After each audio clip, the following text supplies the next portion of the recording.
ঢাকা-এরচা মহাসড়কের মানিকগঞ্জের বরঙ্গাইলে সড়ক দুর্ঘটনায় কমপক্ষে 25 জন আহত হয়েছে। তার মধ্যে 3 জনের অবস্থা আশঙ্কাজনক বলে পুলিশ বলছেন।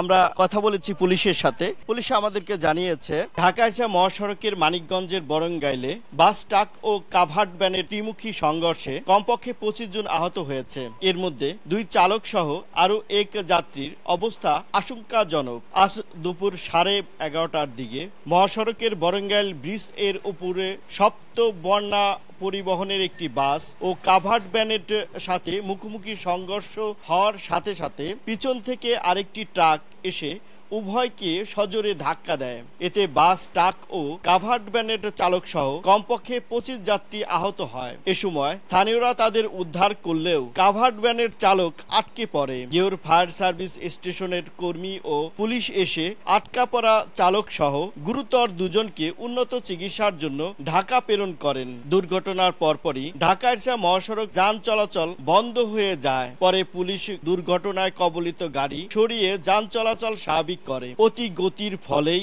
এ দুর্ঘটনা ঘটেছে বলে জানিয়েছেন প্রত্যক্ষদর্শী ও আহতরা। অনেক মানুষ আহত, সামনে যারা ছিল আপাতত কমপক্ষে 20-25 জনের উপরে ডাক ফাটিয়ে গেছে। মিনিটের মধ্যে মানে সেকেন্ডের মধ্যে চাকাটা মানে ডান সাইডে কেটে গেল। ডান সাইডে কেটে যাওয়ার সাথে সাথে ওই দিক থেকে যে এটা আছে ওই সম্ভবত অল্টনের একটা বড় কাভার ভ্যান।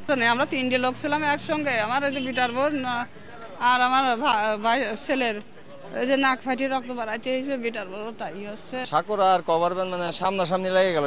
পিছনে একটা ট্রাক ছিল, ওটা মাইরা দিছে। ফায়ার সার্ভিসের নাম্বার পাই না, পরে 999 ফোন দিয়ে ঘটনাটা জানাই, সঙ্গে সঙ্গে আর কি 999 পুলিশ পাঠায় দেয়। সুবর্ণার কোচের গতি ছিল মিনিমাম 60 থেকে 70 আর ট্রাকটার গতি ছিল 40 থেকে 50, মানে ঘুমন্ত ছিল আর কি ট্রাক ড্রাইভারটা, আর কোচের হলে দোষ বেশি। যথাসময়ে পুলিশ আসায় অল্প সময়ে যানজট নিরসন করতে সক্ষম হয়েছে বলে জানিয়েছেন হাইওয়ে ও থানা পুলিশ। রাজবাড়ীগামী একটা সপ্তাবন্যা গাড়ি এবং পাটুরিয়া থেকে ঢাকাগামী একটা ওয়ালটন গাড়ি সংঘর্ষ। এই দুটো লাগার সাথে সাথে আরেকটি ট্রাক ওরা নিয়ন্ত্রণ হারিয়ে এসে এই দুটো গাড়িকে লাগাই দিছে। এখানে কিছু লোক আহত হয়েছে, আহতের সংখ্যা এখনো বলতে পারবো না, তবে নিহত নাই। রাস্তা স্বাভাবিক করার জন্য আমাদের রেকার আসছে, রেকারের মধ্যে 10 মিনিট লাগবে, আমরা রাস্তা স্বাভাবিক হয়ে যাবে।